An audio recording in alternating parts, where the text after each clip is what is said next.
Hello and welcome to B2B Revenue Leaders. I'm your host, Dustin.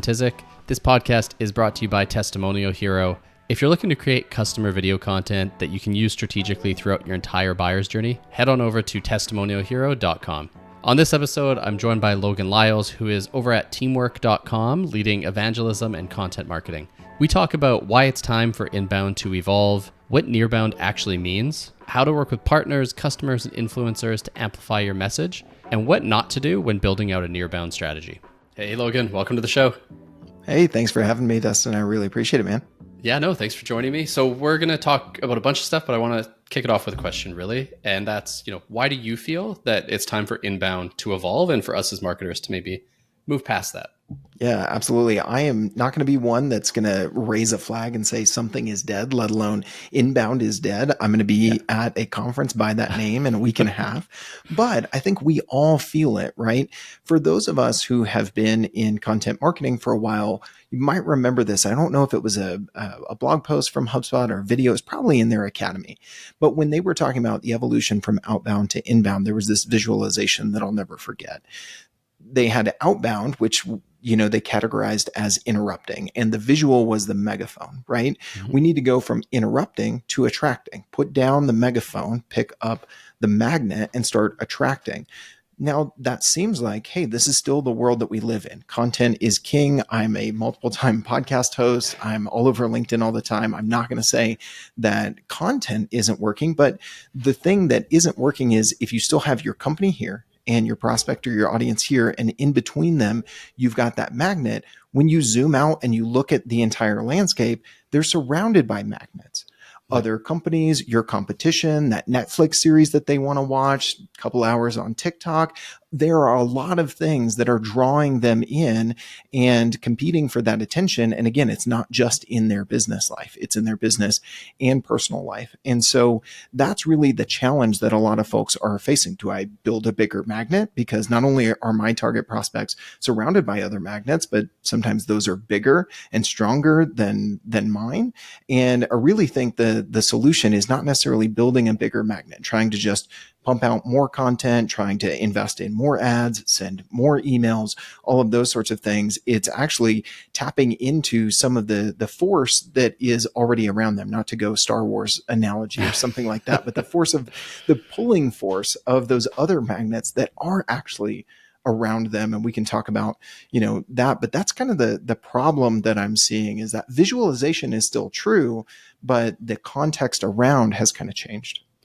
Yeah, I mean, there's a ton of noise out there, and it's like I wrote about this the other day, actually, how it's easier than ever to create really bad content, and you just see it flooding, right? So I could go into ChatGPT now and say, write me an article and a LinkedIn post on this topic, and boom, and you see that a lot. And yeah, good content is going to rise to the top, but again, you're competing with a lot. So you mentioned not building a bigger magnet, focusing on other magnets, and I assume this is going to transition into Nearbound, which we want to talk about, but what are some of those other magnets then that you can kind of attach to get in front of the people you want? Yeah, it's been interesting. I've been kind of exploring this topic. So I was tapped by the folks at Partner Hacker and now Reveal to host a show that I host every week on Fridays. We release. It's called Marketing Together. And I just started exploring this topic of marketing with and then fill in the blank. And I just wanted to start exploring different avenues of where is marketing together happening, which is really what Nearbound is all about. And to answer your question, we started filling in that blanks with a lot of different folks.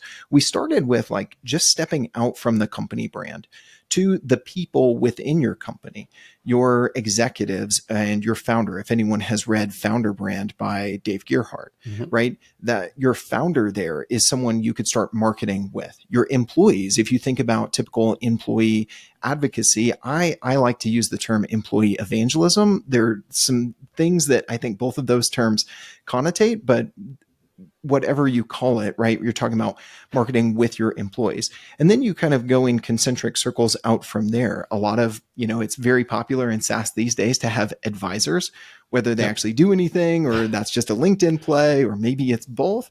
We've explored that on the show. And then we started talking with folks like Arthur Castillo and Nick Bennett, who are talking about working with influencers and content creators. Sometimes those are one and the same. Sometimes they're a little bit different. We won't go nitty gritty and like breaking down those, but those are another. And then you look at partners. If you have an agency partner program, or you have strategic partnerships or alliances, or you have partners that you co-sell with and you have those relationships, those are kind of the lists of people that you can start marketing with to then surround. So going back to what we were saying earlier, really the shift we see from outbound to inbound to nearbound is that if outbound was interrupting with the megaphone, inbound was attracting with a singular magnet, nearbound is about surrounding your target audience with those other magnets. So we talked about earlier, like that's part of the challenge, but that can also be part of the solution if you tap into some of those other magnets that are around your audience and combine forces with them. And those are some of the folks. So internal folks, executives, content creators, influencers, partners, and I mean the list continues to go on as we explore it on Marketing Together. But I'm trying to think if there's any episode I haven't listed there of like a persona of a potential partner there of marketing with, fill in the blank. I think those are a lot of them that we've explored. Yeah, I think it's interesting too how it's early days. So I was around start-ish of inbound when if you hopped on that train, you could ride it up, right? Like you could get blog post ranking quick, you could get a lot of traffic, you could get a lot of leads, a lot of customers through it because it was early days and you were early adopter. So I feel like there's this curve, right, where it goes like this, and the earlier you hop on, the better. I feel like we're kind of at the start-ish of this, and you see some companies ahead of the curve, right? Lavender doing a lot of this, Hockey Stack's doing a lot. There's a bunch that are doing good work, and it's interesting for us because we are in the very infancy of that. So like, I've made the effort of posting more on LinkedIn, getting our CEO to. We're partnering with a creator for the first time. So we're trying to figure it out as we go. You're someone who's talked to a lot of people who have done this. What are not some plays, because I don't want to get too tactical, but some strategies there that you find are working better early on than others maybe? Yeah, I mean, I think that when you're identifying who you want to co-create content with, if you're going to take a nearbound approach, there are some things you can do to identify who those people might be and what sort of content you might do with them. And we can talk about some of the ways I see people doing this with like SparkToro and Reveal and other tools like that. However, I like the idea. I heard this first from Isaac Morehouse at Reveal, the idea of permissionless marketing or permissionless partner marketing, just going to folks and saying, hey, I think that if we combine forces, we could both benefit. We could surround the same audience together. But before I go to them and say, hey, let's do this quarter-long campaign, let's kick off this new series, let's make all these commitments and different plugs we're going to do in each other's newsletters, those sorts of things, just if you have an existing pillar piece of content like this show or a webinar series, or you do a LinkedIn Live once a week or something like that, identify those folks and just invite them on to be a guest, because I think that you can leverage an existing content series that you have, especially if it's interview based. That lends itself to just very easy for them to say yes, because they're just showing up and they're answering questions. You're not asking them to prepare a deck. You're not asking them to write a blog post or even write a LinkedIn post, right? That can actually come from you repurposing it and writing a LinkedIn post based on what they say in the interview. So approach those folks without a huge plan, with an easy kind of frictionless ask to do some marketing together very quickly. And if it can be interview based with an existing content pillar that you have, like a podcast, a webinar, or a live stream series, I think that can work really well. I also think that you can just ask them to, I've done this with certain people before we even had our podcast at teamwork.com that I'm a host of. I just asked people, hey, can we hop on Riverside? I want to ask you some questions about, X persona. For us at Teamwork, it's agencies. Let me just ask some questions. I'll turn those into some clips for LinkedIn. Would you be up for it? Yes. And so I actually got yeses from people to create some content together, to do some collaboration without a big plan or without even a pillar series to tie it to.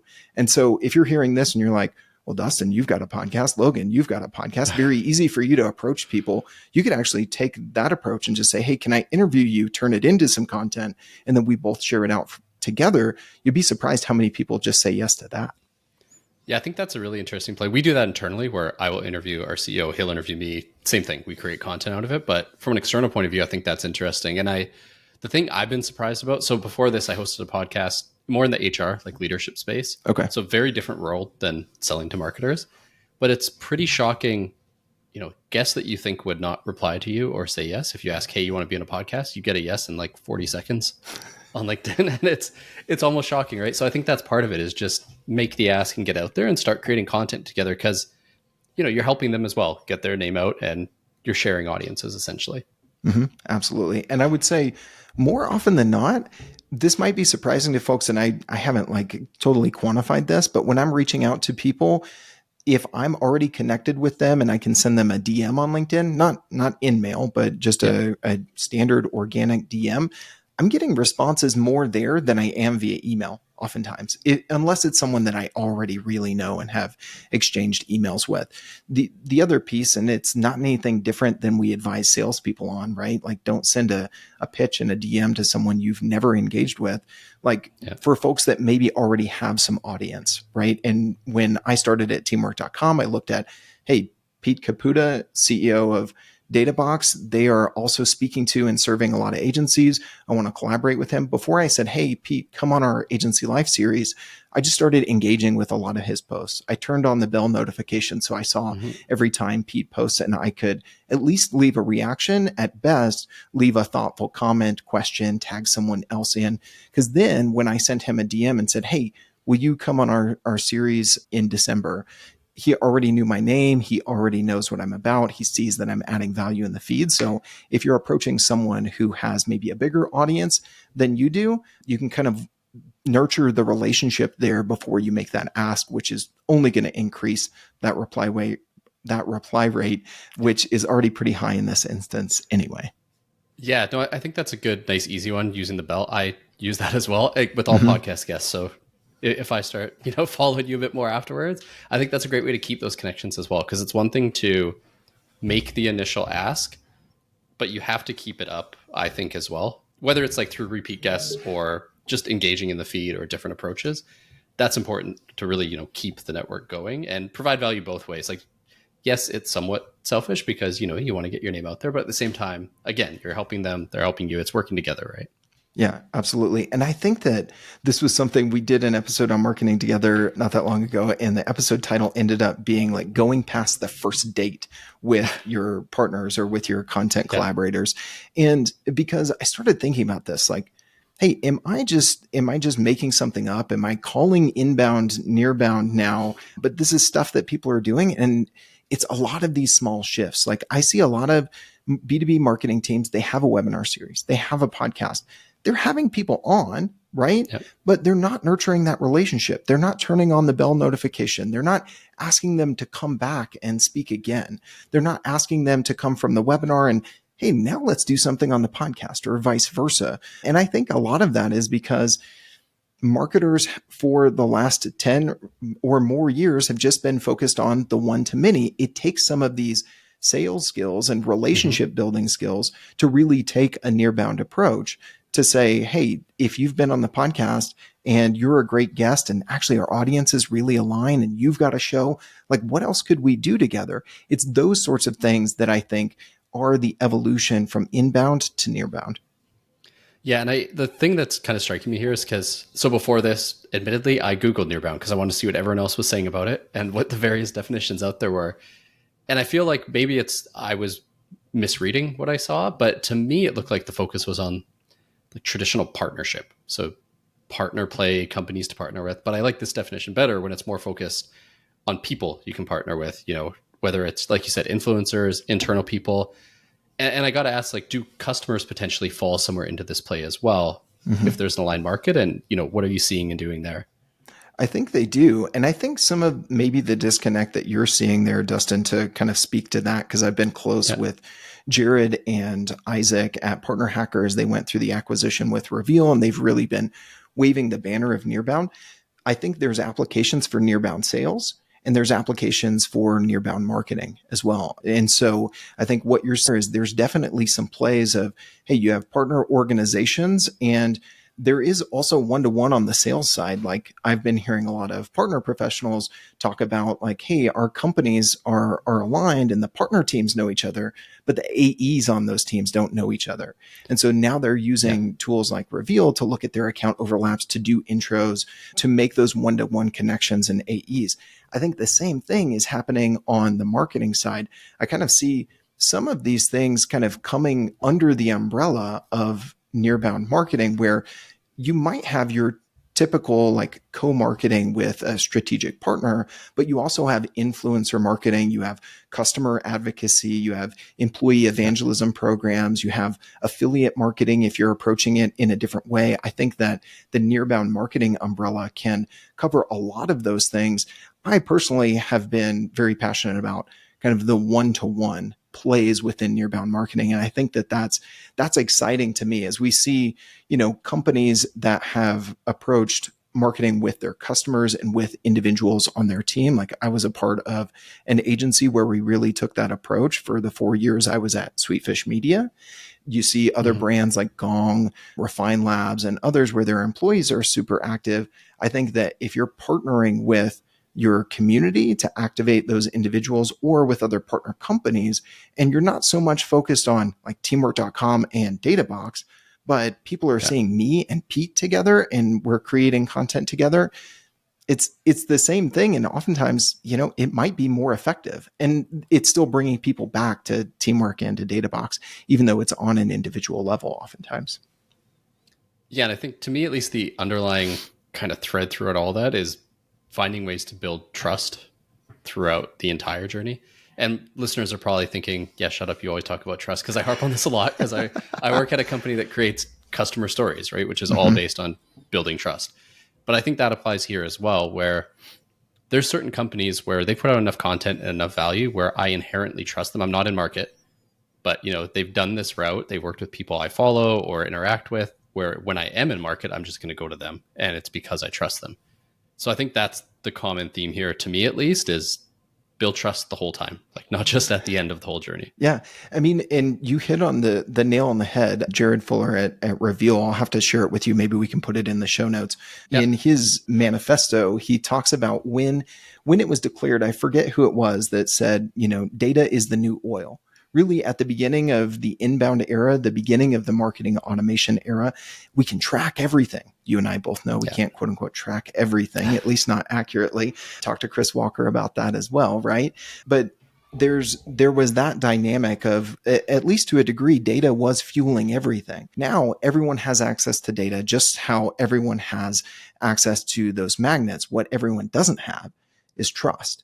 So how can you build trust, and how can you tap into the nodes of trust that are surrounding your target audience and your target customers? And that's where the other companies, the other partner companies, and the other individuals, the content creators, the people with personal brands within those companies, even the people within your company that are one step removed from the corporate logo, the founder, the employees on the front lines, maybe your agency partners, those sorts of folks, they have a greater degree of trust. And so you're spot on. Nearbound is all about trust. Couldn't agree with you more. Yeah. And I mean, as former seller, current marketer / seller, people don't trust us inherently, right? Like we're about the same as marketers ruin everything, as the old saying goes, right?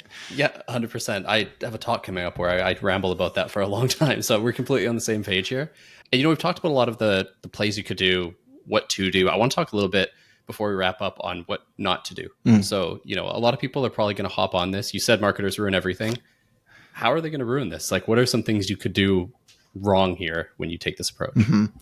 I mean, I think some of it is what we're already doing, where we have an opportunity to leverage trust and we lose it. So, oh man, am I going to butcher this? Trust is built in droplets and it's lost in buckets. And so that saying basically sums up the fact that it takes a long time to build trust, and it's very quickly where you can lose that. And so I think oftentimes as marketers, we think about that with the audience that we serve. How quickly can we lose trust by, doing something stupid or, getting spammy with them after a conference or whatever. But if you're going to tap into the nodes of trust in the people that are in your network and around your buyer, you've got to establish and continue to nurture the trust between yourself and whoever that partner is, that fellow nearbound evangelist, as I call them. And so ways to break trust will be like, hey, Dustin, let's partner up, let's do some content collaboration. And all I really do is just keep asking of you, or, I put something out without running it by you, or whatever the case might be, or I blow off several meetings, those sorts of things. Right? If I'm not continuing to nurture that trust that's been built up between us, then I'm never going to be able to leverage the trust that we both have with our shared audience. So it can't just be about, I'm going to gain trust with the audience. You have to continue to keep that trust with the folks that you're partnering with too.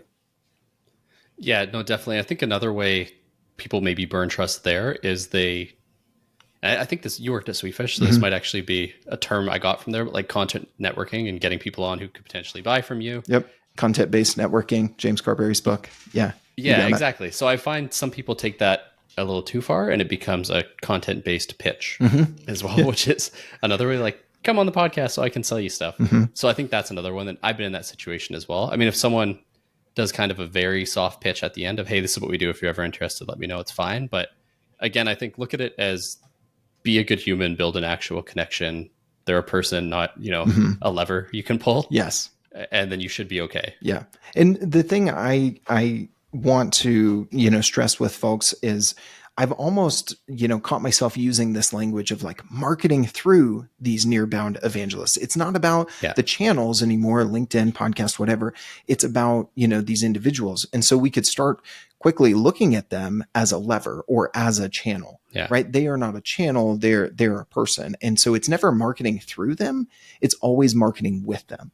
And I think if you kind of keep that in your mind, it'll avoid some of those potential pitfalls for you that we could fall into. Yeah, I think that's a good tip. And you brought it full circle back to the name of your podcast as well, which is awesome. So I'm going to go from there actually. And, if our guests want to hear more about this, connect with you, check out the podcast, where should they go? Yeah. So 3 ways. One is LinkedIn. I think I'm in the only Logan Lyles, although Pete Caputa told me there's a Logan Lyle on YouTube that does dad jokes, which I'm all about that. But you can find me on LinkedIn, Logan Lyles, LoganLyles. And then the 2 other ways, if you're an in-house marketer or if you are an agency side marketer and you're interested in the concept of Nearbound and marketing together, I host a show that releases on Fridays called Marketing Together. So find that wherever you get podcasts.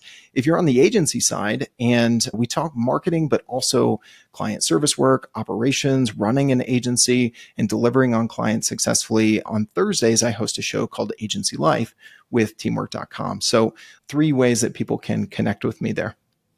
Awesome. So we'll include those in the show notes. I will check them out as well. This is my first time working for an agency after like 10 years in SaaS, so I could probably learn from that one.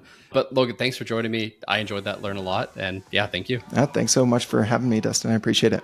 Thanks for listening to this episode. My key takeaway is really the analogy that Logan used about inbound, and just to play it back a little bit. So, HubSpot did this a while back. Outbound was a megaphone, and then inbound was a magnet to attract people. And for Nearbound, it's about finding other magnets to surround the customer and draw them in. It's noisy out there. Trust is at a premium. This is a great way to build trust and get your message out there.